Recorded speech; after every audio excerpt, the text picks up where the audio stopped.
Hi guys, ITI इन diploma ज्ञान में आपका स्वागत है। पिछले वीडियो में विद्युत सुरक्षा और सावधानियों के बारे में चर्चा किए थे।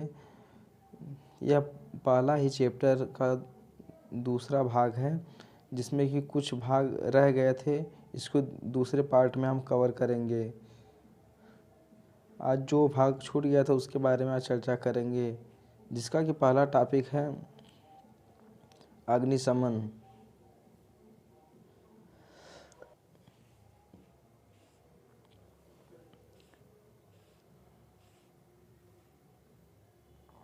प्रत्येक कार्यशाला में अग्निशामक यंत्र आवश्यक रूप से उपलब्ध रहने चाहिए, क्योंकि विद्युत के शॉर्ट सर्किट अथवा अन्य किसी कारण से कार्यशाला में लगी आग की रोकथाम आवश्यक है। आग से कार्यशाला की मूल्यवान संपत्ति ही नहीं, कार्यशाला में कार्यरत व्यक्तियों के जीवन भी खतरे में पड़ सकता है।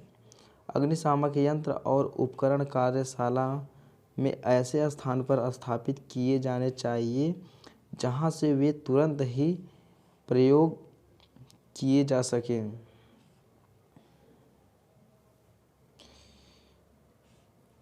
इनके अंतर्गत अग्निशामक यंत्र, रेत से भरी बाल्टियां, पानी से भरी बाल्टियां आदि की व्यवस्था की जाती है। दूसरा टॉपिक है कार्यशालाओं में आग लगने का कारण। कार्यशाला में कैसे आग लगते हैं, इसके बारे में पॉइंट वाइज आपको बताया जाएगा। पहला कारण है वैद्युत शॉर्ट सर्किट अथवा अत्यधिक स्पार्किंग होना। जहाँ पे वैद्युतिक शॉर्ट सर्किट होता है या अत्यधिक स्पार्किंग होती है, वहाँ आग लग जाती है। दूसरा है ज्वलनशील पदार्थों की उपस्थिति, जैसे मोबिल, मिट्टी का तेल, diesel, petrol, LPG gas, oxygen gas के सिलेंडर इत्यादि।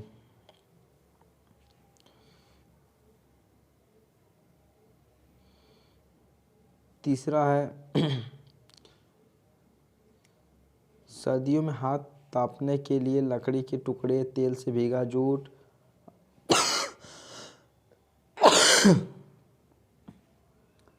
आदि जलाना। चौथा है बीड़ी सिगरेट के अनबुझे टुकड़े लापरवाही से इधर उधर फेंक देना, इससे भी आग लग सकता है। पांचवा कारण है उष्मको हीटर में तापमान नियंत्रण की व्यवस्था न करना। ज्वलनशील पदार्थों का पृथक शीतलित गोदामों में भंडारण न किया जाना, विशेषकर ग्रीष्म ऋतु में। सातवां है वेल्डिंग, ग्राइंडिंग आदि की व्यवस्था ज्वलनशील पदार्थों के निकट होना। आठवां है ज्वलनशील गैसों की निकासी के लिए पर्याप्त वातायन यानी कि वेंटिलेटर व्यवस्था न होना, विशेषकर रासायनिक कार्यशालाओं में। आग की किस्में एवं उपयुक्त अग्निशामक सामग्री। आग कौन कौन से होते हैं, उनकी कौन कौन से प्रकार होते हैं, किस श्रेणी में रखा जाता है, उसके बारे में डिटेल चर्चा करेंगे।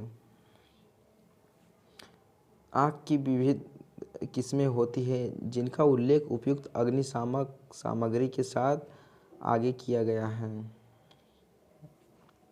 पहला है श्रेणी ए अग्नि, क्लास ए फायर। इसके अंतर्गत लकड़ी, कागज, कपड़ा, जूट आदि में लगी आग बुझाने के लिए शीतल जल की बौछार उपयुक्त रहती है। दूसरा है श्रेणी बी अग्नि, क्लास बी फायर। इसमें ज्वलनशील द्रवों एवं ठोसों, जैसे मिट्टी का तेल, डीजल, पेट्रोल आदि में लगी आग बुझाने के लिए झाग वाले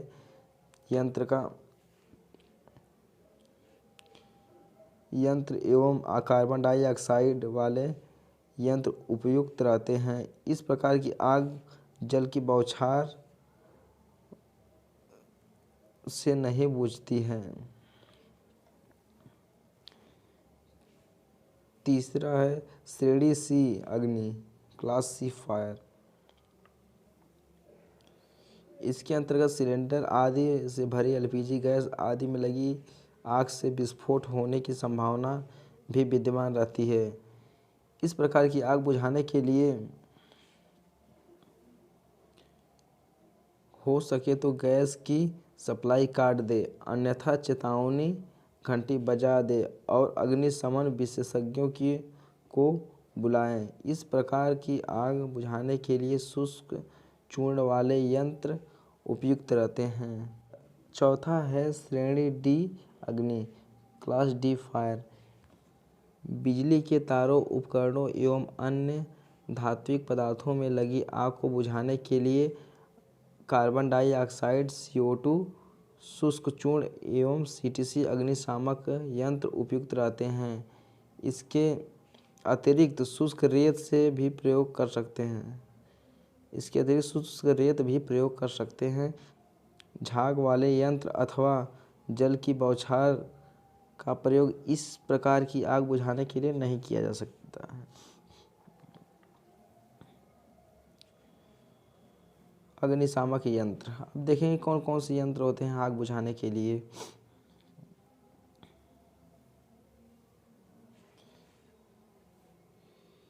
यह एक ऐसा उपकरण होता है जिसके द्वारा जलती हुई वस्तुओं पर द्रव, गैस या चूर्ण का छिड़काव किया जा सकता है और जल रही वस्तु की ऑक्सीजन की सप्लाई रोककर आग बुझाई जा सकती है। इसके द्वारा छिड़का जाने वाला द्रव, गैस या चूर्ण स्वयं ज्वलनशील नहीं होता है और न ही ज्वलन में सहायक होता है। अग्निशामक यंत्र मुख्यतः निम्न प्रकार के होते हैं। जल युक्त अग्निशामक यंत्र, इस प्रकार के यंत्र में वायु दाब के साथ जल भरा होता है। एक लीवर को दबाने से जल की बौछार पैदा होती है जिसके द्वारा आग बुझाई जाती है। लीवर को छोड़ते ही जल की बौछार रुक जाती है और इस प्रकार से जल अनावश्यक रूप से व्यय नहीं हो पाता है। इस यंत्र का प्रयोग श्रेणी 1 के अंतर्गत बुझाने के लिए आता है।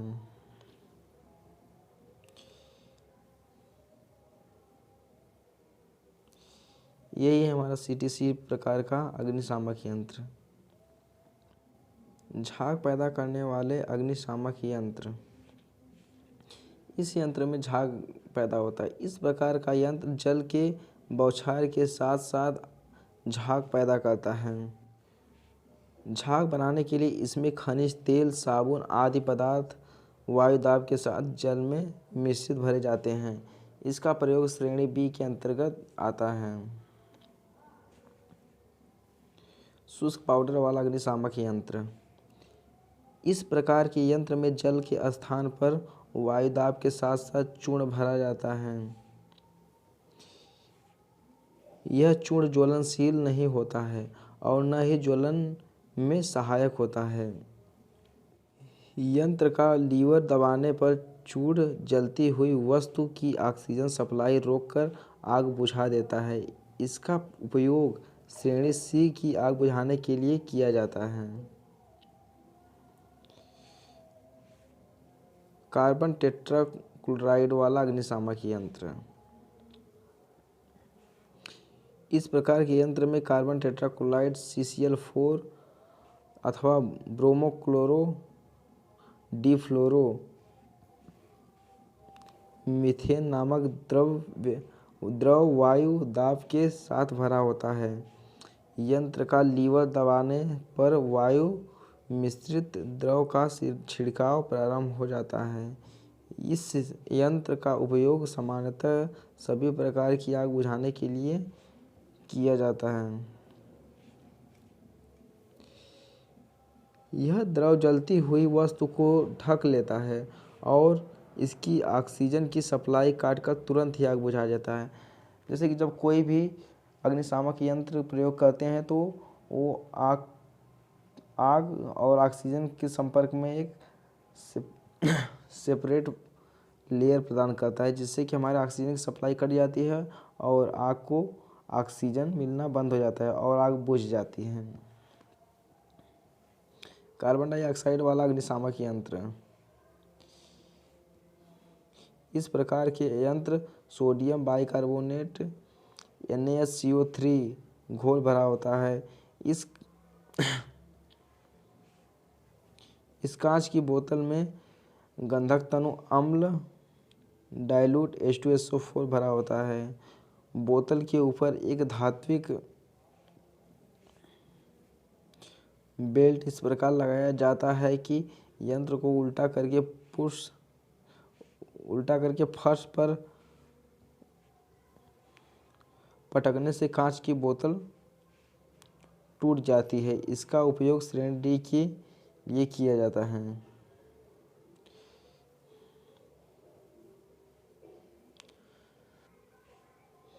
Type of fire and appropriate fire extinguisher materials. Fire में कौन कौन से मटेरियल फायर एक्सटिंग्विशर कौन कौन से मटेरियल यूज किए जाते हैं उसके बारे में चर्चा करें। फायर 4 प्रकार की होती है। फायर ए, फायर बी, फायर सी, फायर डी।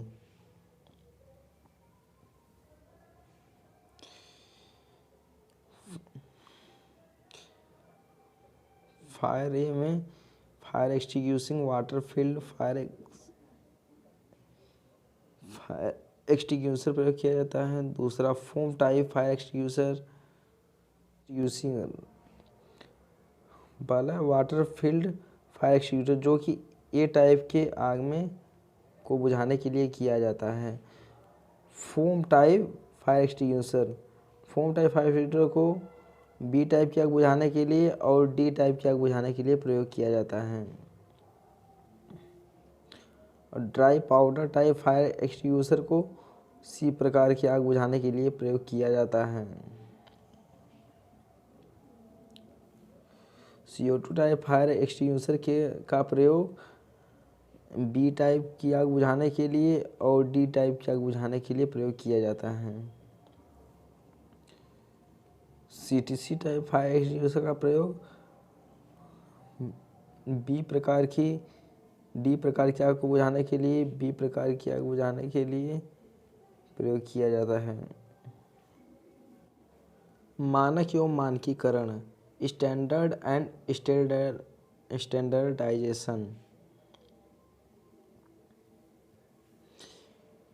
किसी पद या राशि की परिभाषा किसी राशि का मात्रक, किसी मात्रक का इकाई मान, किसी उत्पाद का आकार, प्रकार एवं कार्य विवरण आदि का निर्धारित रूप मानक कहलाता है।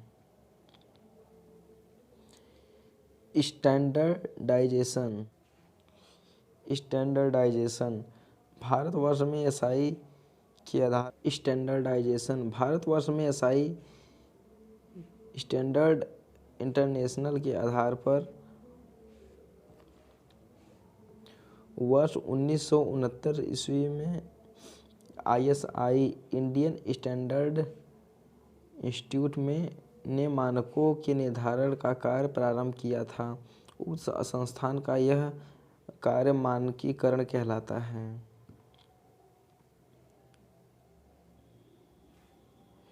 रिलेटेड रूल्स इस विषय में ISI ने कुछ निर्धारित किए हैं।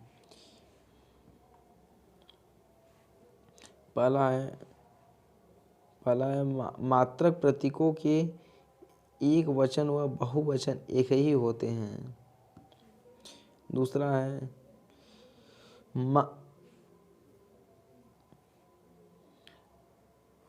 है मात्रक प्रतीक के बाद पूर्ण विराम संकेत जैसे डॉट कॉमा आदि नहीं लगाया जाता है, संकेत डॉट लगाया जाता है। दूसरा है मात्रक प्रतीक के बाद पूर्ण विराम नहीं लगाया जाता है।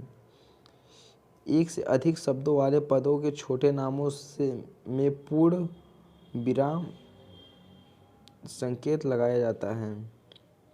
जैसे AC हो गया NDC, इसका देखिए पूर्ण विराम लगाया गया है इसमें। जैसे नामों का केवल विशेषण के तौर पर प्रयोग किया जाता है। नेक्स्ट चैप्टर आपको बताया जाएगा। धन्यवाद। हमारे चैनल को लाइक शेयर एंड सब्सक्राइब कीजिए और ढेर सारा वीडियो आप लोग को मिलता रहेगा। आप लोग अपने पढ़ाई को कंटिन्यू ऐसे जारी रखते हैं और हमारे चैनल पर आकर जो भी डाउट कन्फ्यूजन हो कमेंट बॉक्स में पूछ सकते हैं। धन्यवाद।